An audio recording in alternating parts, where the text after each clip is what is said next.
I've really enjoyed covering these track teams. It's something I took over, like Alyssa was saying. It's fun to cover a sport, to learn a new sport. And I feel like every time I'm out at track, I learn something new from you guys, from watching them, from sitting next to Sean Price, your great track SID. And I've been doing it a couple years now. And I think a lot of people in Arkansas are familiar with track and field just because of the history here. But as far as you two and your coaching backgrounds, Coach Johnson, this is your third season. Coach Case, you're here in your first. But you've been at Arkansas for a long time. But Coach Johnson, starting with you, you were at Arkansas as an assistant for 10 years with Lance Harder, correct? But what about before that? Kind of walk us through your coaching journey before that. Well, my coaching journey started in high school. So I coached high school for 3 years in the state of Texas. I'm from Texas. So in Beaumont, Texas, I coached 3 years.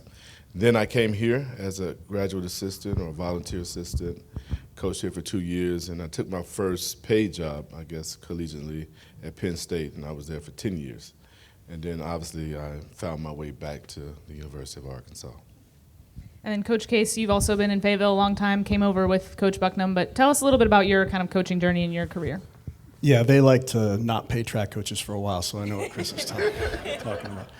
So we all work like 4 years without getting paid. But I started at Arkansas State. I went to school up in Iowa, at Northern Iowa. Somehow got a job at Arkansas State right out of graduate school, which was amazing at the time. Was there for 6 years. Went on to Drake University, was head coach there for 4 years. Then I was at Northern Iowa for 8 years, and I've been here this is my 18th year at Arkansas. So been here, I'm a Razorback through and through now. Yep. You both took over for longtime mentors, guys you'd worked with for a long time, who also happened to be legendary Arkansas coaches who had great runs of success. Starting with you, Coach Johnson, just what was it like a few years ago taking over for Coach Harder?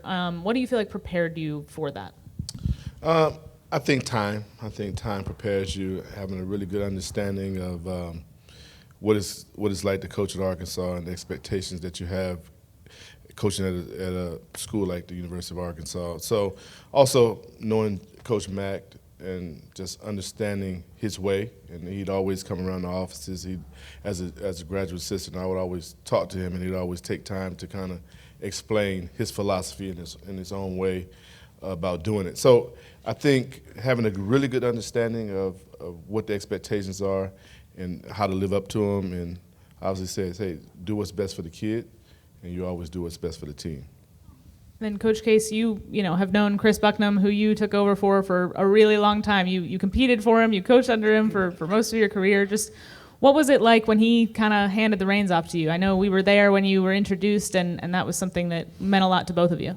Yeah, I mean, he recruited me out of high school. I ran for him at Northern Iowa as an athlete. So I don't know how many years it was total. It was over 25 years that we had either he had coached me or we had coached together. So it was pretty cool when I got named the head coach.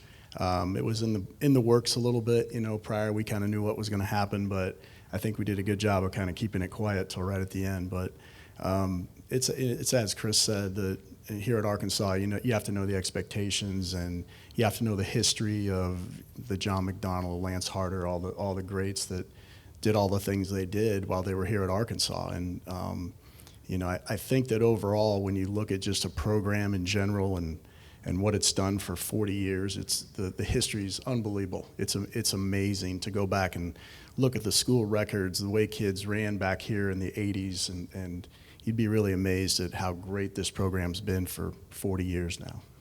Is there anything you remember? I asked Travis Gepfert this. I talked to him for a story before they came to town for a meet, and I asked him about coaching under Coach Bucknam and things he remembered. Is there anything you feel like you learned in particular for him, or any Buck-isms that you feel like you apply now that you're head coach? Coach Gepfert had a few that he told me about. It was very funny. Yeah, I'm not sure I should put a lot of that. There's so much things. We were around each other for so much time, and if you know anything about him, he's from Boston and he has an accent and all those things. So he's really easy to make fun of.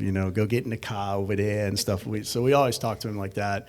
But I think overall the motivational aspect that he created with the team aspect that we have today, that we still have, and I think that probably started back with Coach McDonnell as well. And But we've always really emphasized that, like having a great overall team and performing well at the big meets. That's something else we focus on. Is when you get to the SEC meet or you get to the NCAA meet, that's the time to do your thing and be the best that you can be at that time of year. So I think those things overall, just you kind of soak that stuff in. I don't know. It's not like you're getting taught a lesson every day on the track, but just being around it so much and being in a winning atmosphere and a winning program, I think it really helped probably both of us, achieve what we've achieved. Yeah, Coach Johnson, for you with Coach Harder, was there anything in particular you feel like you learned from him coaching with him for a long time? I just think his approach to things, his balance, and his ability to trust you to do what you need to do. And he had a great amount of trust for me and Brian Compton, and just allowed us to coach and allowed us to make our own mistakes, if you will, at times, to be teachable moments in the future, and just being able to help show you how to put a team together, and then once you put the team together, to help develop it into being what you think it should be. Coach Case, before this season, even before Coach Bucknam announced he was retiring, it seemed pretty clear you guys felt really good about this year's team, and you felt really good about what you had. When did you kind of start to figure out that this was a team that could, put it all together and compete for a title? Because, at Arkansas, you're always, that's an expectation, but how do you kind of gauge early in the year with your team, what level you might be able to reach? I don't really know until about the middle of the indoor season. You can expect expectations are high, and you know who you've recruited, but you don't know how they're going to respond to the way you train. There were a lot of new kids this year on our team, a lot of new athletes. I did really see some stuff happen after the Tyson indoor meet for us, and as a team, I think we had 12 guys have the flu for our first 2 weeks of the season indoors. So, I got asked about one of the kids that went to a conference, one of our new guys, and I go, I don't know if he's any good. Well, he won the 5K, so he was pretty good. But I hadn't seen him run but one time all year, so I didn't really know, what he could do. So us for a program, for me, watching us, I think after the Tyson indoor meet, which was 2 weeks before the SEC meet, that I saw things come together, and it felt like, hey, this is a team that we can do some stuff, and I guess we proved it right, so it was all good. Something we've talked about some this year when we've been watching, a guy like Darius Acuff over at basketball, where he's doing things that people don't do that often pretty much every night. And I think it's a little bit applicable to track, too, with the Arkansas track programs, with just how competitive you are, how competitive Arkansas is on the national stage year in and year out. How do, Coach Johnson, I'll start with you. How do you keep both yourself, the people in the building, the athletes, from taking that kind of success for granted? And how do you kind of keep pushing for that level every year? Well, I don't think every team is a little different, and I guess the pressure comes from you don't want to be the team that doesn't achieve and it's not successful. So you just remind them of all the people that came before them and the amount of work they put in and the amount of time they put into their craft, and to get the other younger people, the younger kids, to understand that this is what it's going to take if you want to be successful. Your talent got you here, but your talent is not going to help you win. You got to put the work behind your talent to get there. And so I just think that we don't necessarily talk about it as much, but we get them to understand here's what it's going to take, and you have to live up to those expectations. That happens on a daily basis, and you can't talk yourself into it. You got to work your way into it. Coach Hayes, how do you approach that?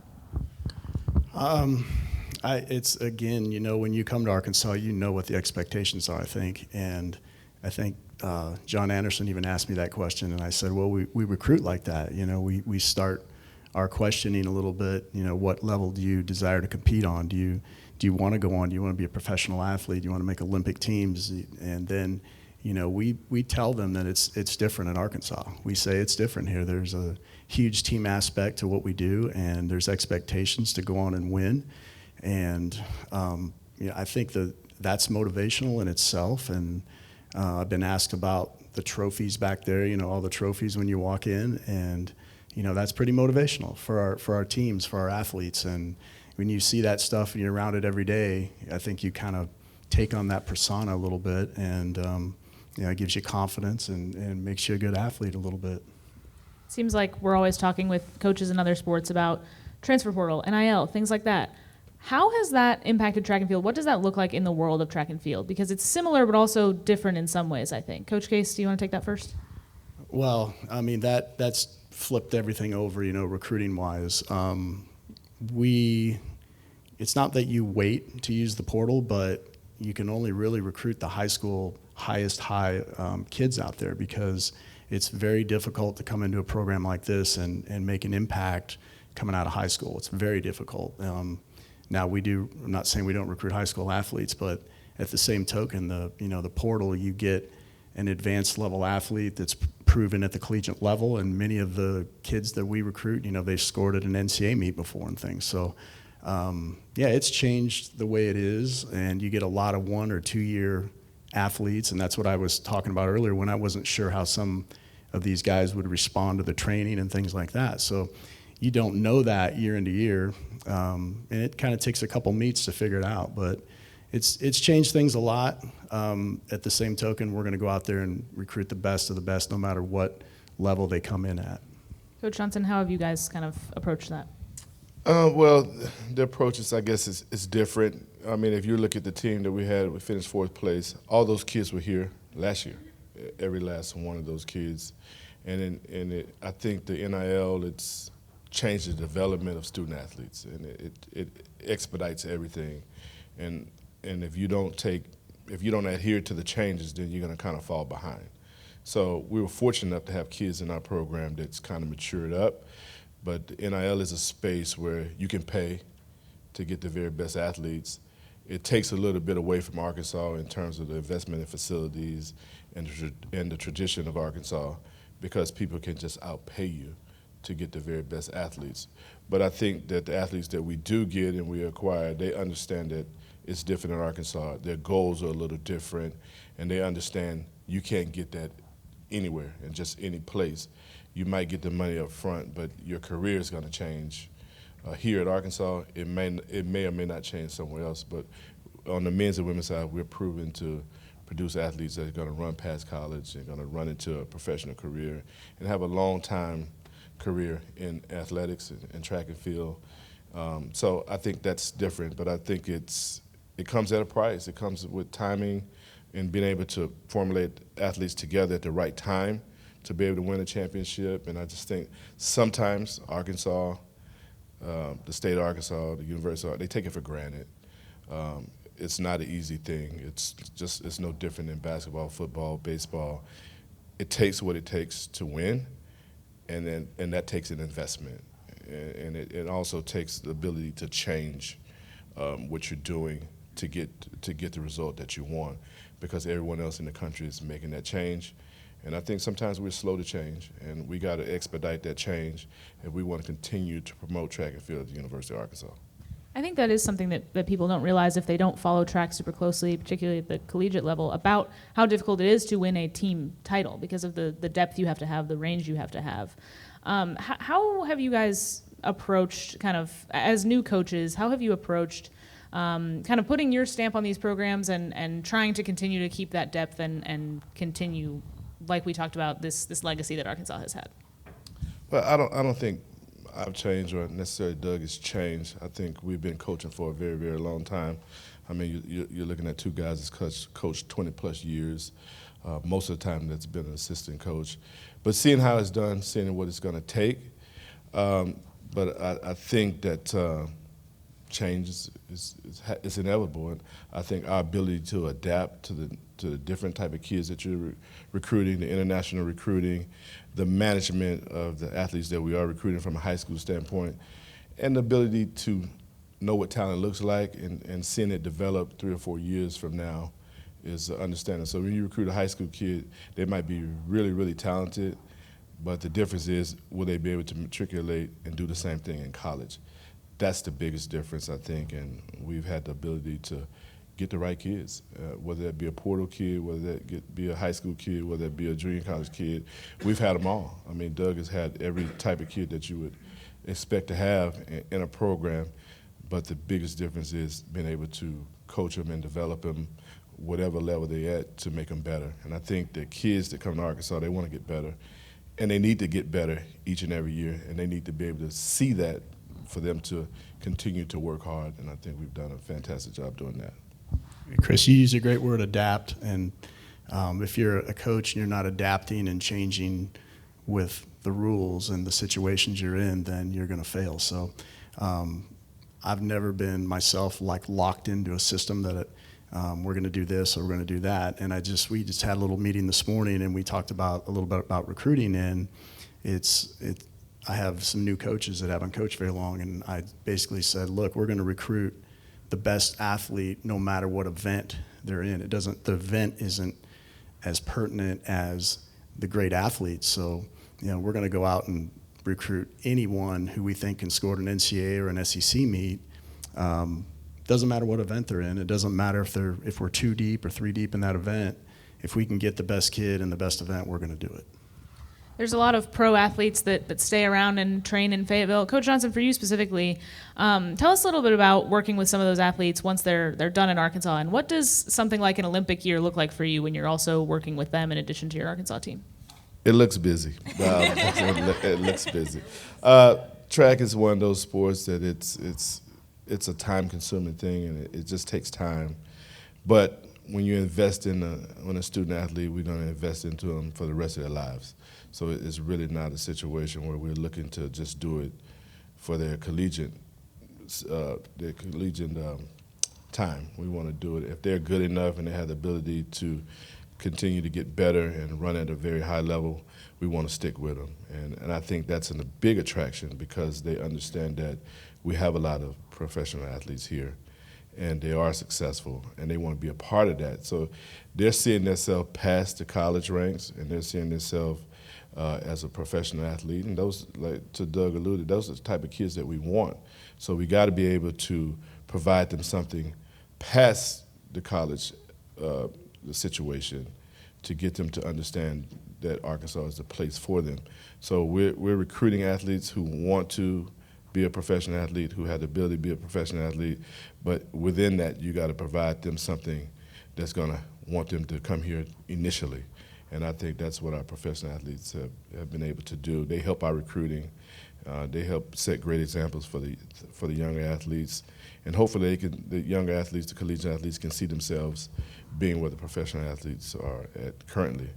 And they've been very successful and very helpful to our programs, both men's and women's side.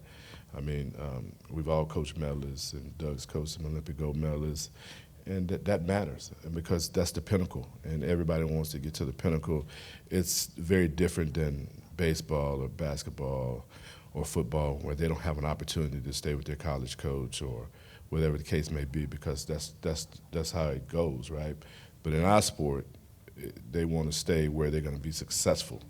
Unless they are mandated to go somewhere else, they want to stay where they've been consistent and be able to reach a high level. So for us, it's very busy, but we're dedicated to the student athlete, which makes our teams really, really good.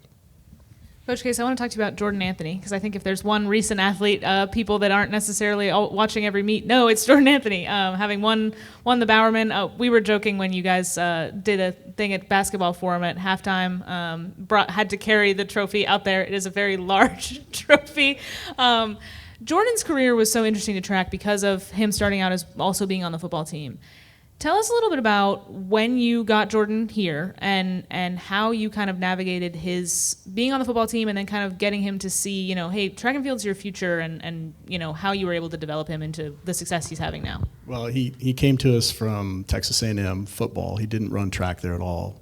So he came in with basically 1 year of track and field experience collegiately, because he was at Kentucky for a year, a semester. The guy moved like every semester. He was moving around. So when we got him in, he was just flat out of shape. He really was. And I've said many times I was surprised he kept coming back, because I really kind of punished him for about 2 months trying to get him in shape. He was in such bad shape.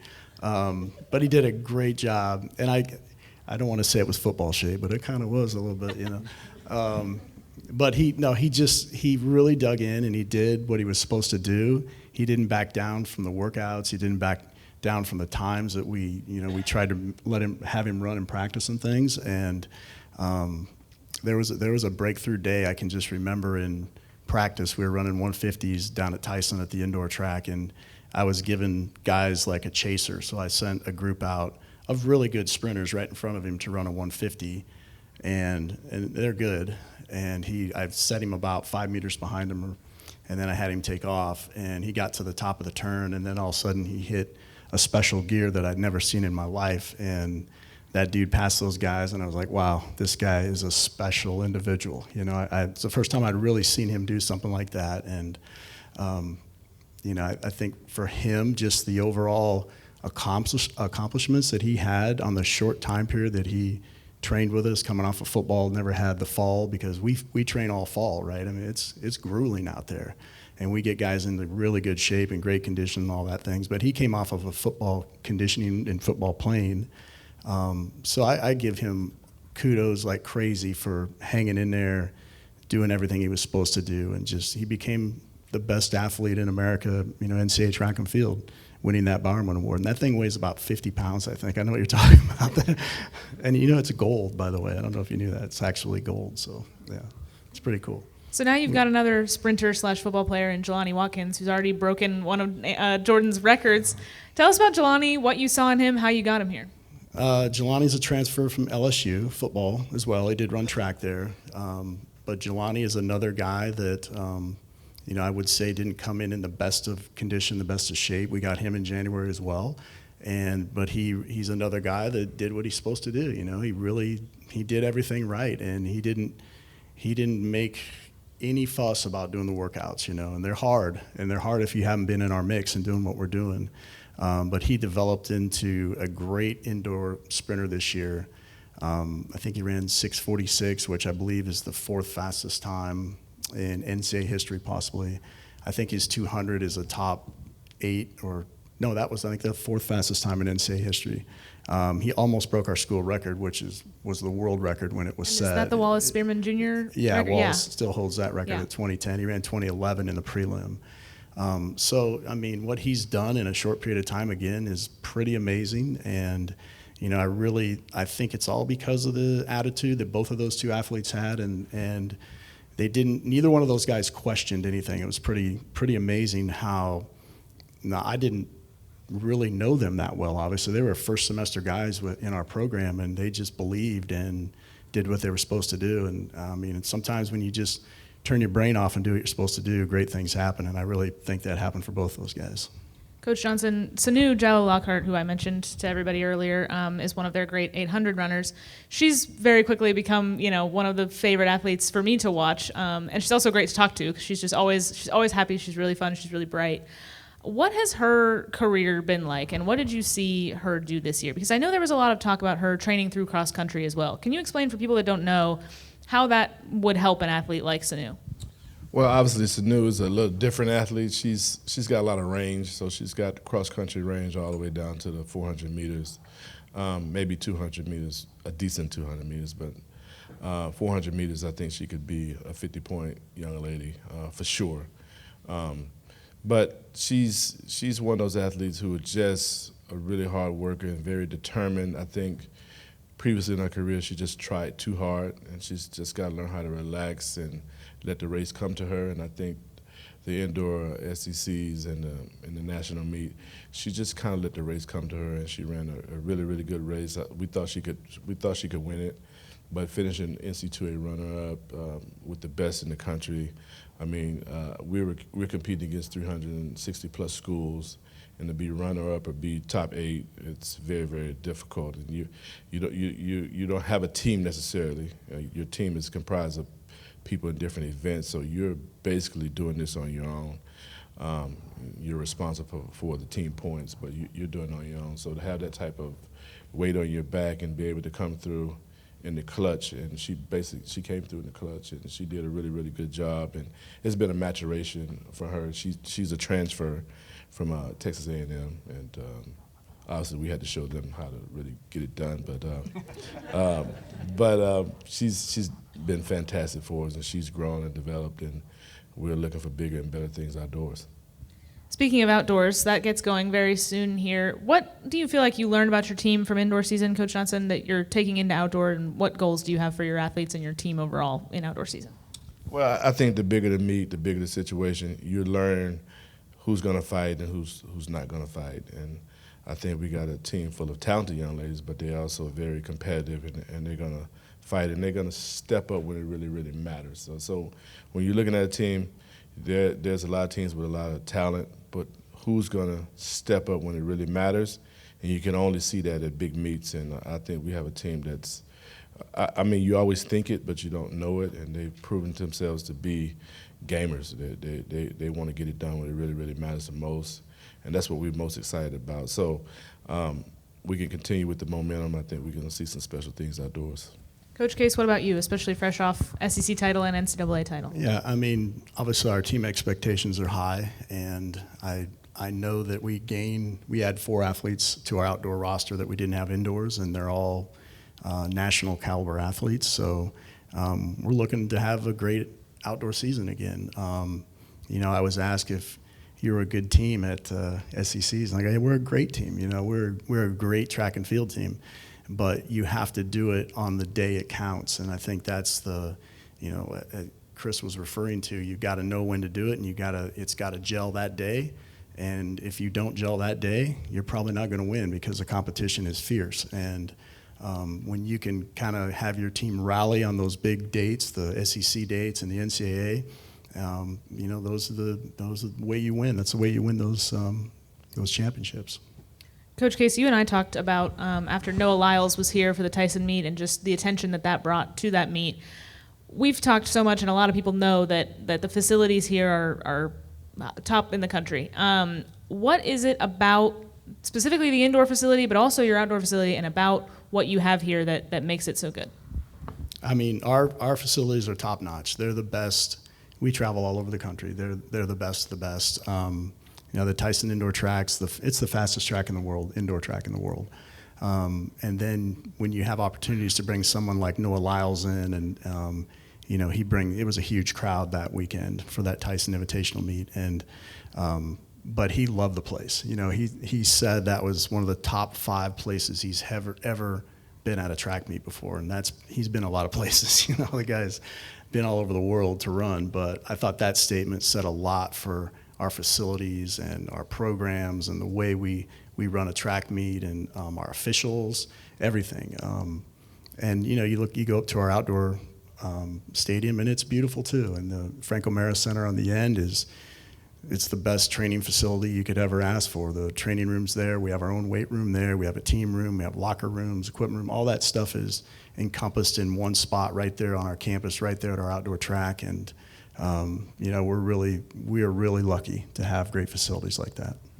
Thank you both so much for joining us today. Really appreciate it. Thank you. Thank you.